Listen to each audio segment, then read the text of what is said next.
I am behind schedule. I have not been reading as much as I normally do. Well, that's not completely true. I have been reading a lot, but I'm not reading anything new. Allow me to explain. I've fallen into a rut of reading reruns. I found myself reaching for old titles, familiar stories, comfortable characters more and more lately after finishing my own story, I think, because I don't want to muddle the experience. Maybe? I'm trying so hard to stay within my own story, I'm finding it difficult to suspend my mind palace into that vacant setting where I can slot in the next reality and live in it for the duration of a new book.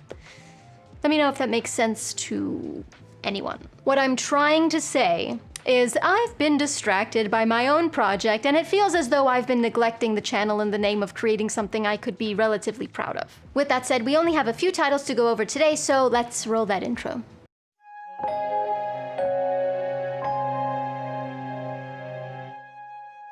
Hello everyone and welcome back to the Neverland Book Club. I won't go over the number of books I've been rereading, but they are of the spicy variety. Before we jump in, I'd like to thank the few viewers that are currently beta reading my manuscript in addition to some other betas I have lined up, and the number of viewers that have shown interest in becoming ARC readers when that time comes. If you're interested or if you'd like to contact me directly, Instagram is the best place. I truly appreciate the support and encouragement of you all, dear viewers. Because this project takes place in the summer, I was hoping to have it out and available this summer, but that doesn't look like it's gonna happen. So keep an eye out, join our email list in the description below, subscribe, and don't forget to click that bell to be notified when we post new videos. All right, let's get on with the wrap-up. What did I read in May? Let's see, that was so long ago now. First, In the Life of Puppets by T.J. Klune.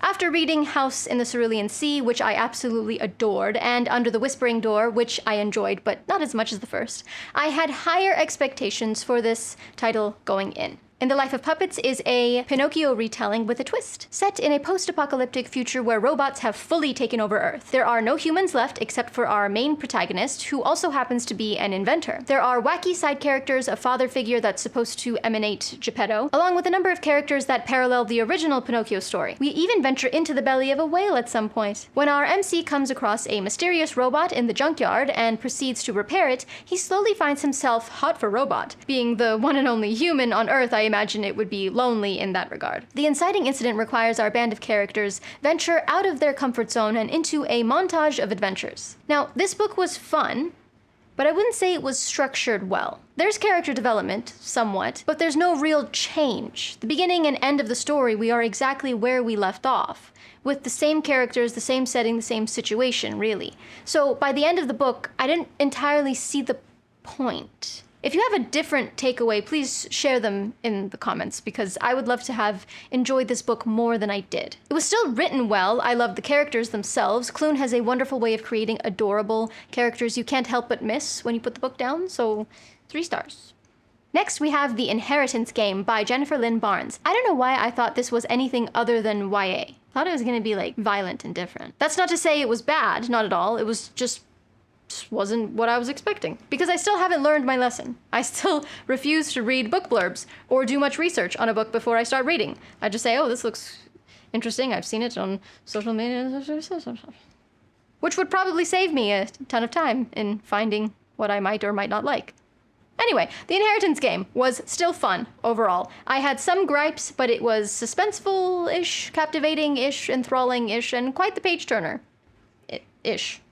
We have a main character who unexpectedly inherits the fortune of a mysterious billionaire, but there's a catch. In order to claim her inheritance, she must compete against a group of potential heirs in a series of challenges designed to test her wit, logic, and resourcefulness. There are elements of romantic tension, but again, it's YA, so it's all very closed door, very chaste, but what bothered me the most was the repetitive nature of the writing. It seemed as though Barnes was desperate to hit a certain word count and would relentlessly repeat phrases and clues to prove a point. I think I read, "Power tends to corrupt and absolute power corrupts absolutely," about 1,500 times. Like, okay, we get it, just move on. It's almost insulting to the reader to repeat something so many times as though we're incapable of remembering what's being laid out. I don't appreciate being spoon-fed details of the story. Just let me eat with my own 2 hands, please. Thank you. But other than that, it was a compelling read, and I do intend on finishing the series. I'm already on hold for the second book on Libby, so 3 stars. Our third book for today is a self-published novel by a fellow booktuber/authortuber. I'm trying to find more self-published or even traditionally published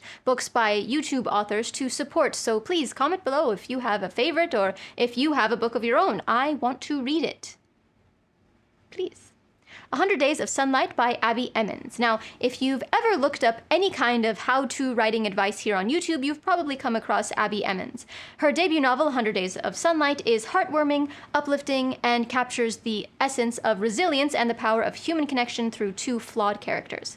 It was a little reminiscent of The Fault in Our Stars in that it's a YA love story. However, I assure you, this one has a happy ending. The narrative is filled with moments of joy, hope, and character growth. It's dual narrative telling the story of a young girl who temporarily loses her eyesight due to a car accident, and a boy who volunteers to help her rekindle her love of writing again while she endures 100 days of being blind.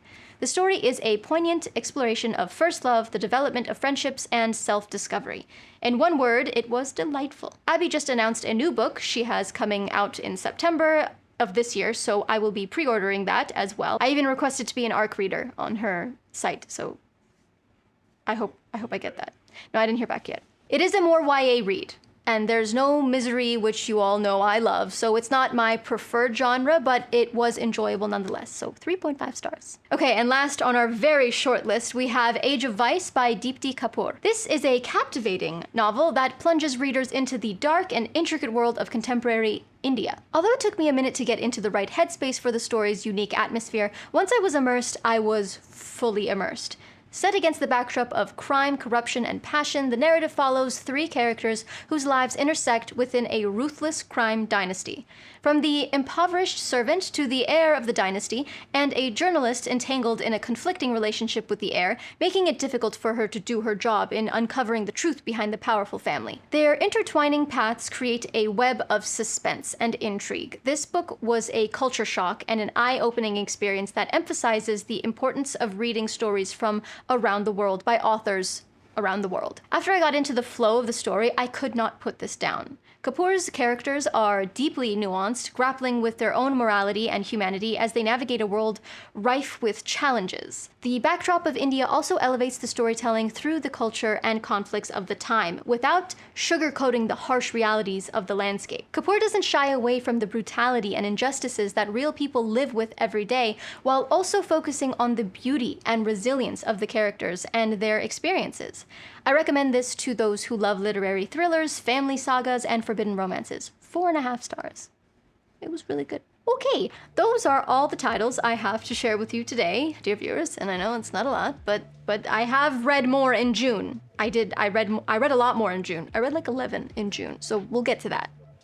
Next. One of my June reads has made my top 5 favorite lists of all time, so stay tuned for that, and I plan on having a full review on that book coming soon. Sneak peek.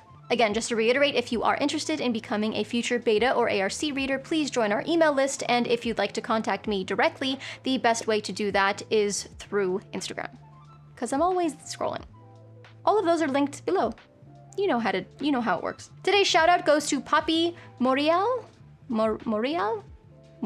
To answer your question, I'd say on a scale of 1 to 10, the smut in my book is about a 6-7 when compared to the story. Here's the thing. It's a smutty book, but it's not spicy on every page. You know, it's not one of those smutty books that are like only 120 pages and 100 of those pages are spicy. It's not like that. It's more of, I'm not comparing it in any sense to like better books, but like how Neon Gods is a very spicy book, but there's still a story there, kind of like that. But the spice is part of that's the whole point. You know, that's why you're reading. But it's a book. Okay.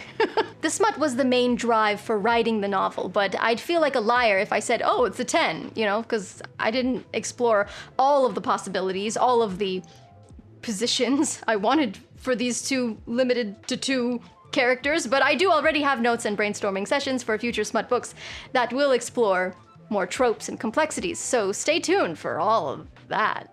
However, my next story will not be full-on smut. It will likely have like 1 or 2 spice scenes, maybe, if that. And yes, I've already started plotting the next project, but I'm getting ahead of myself.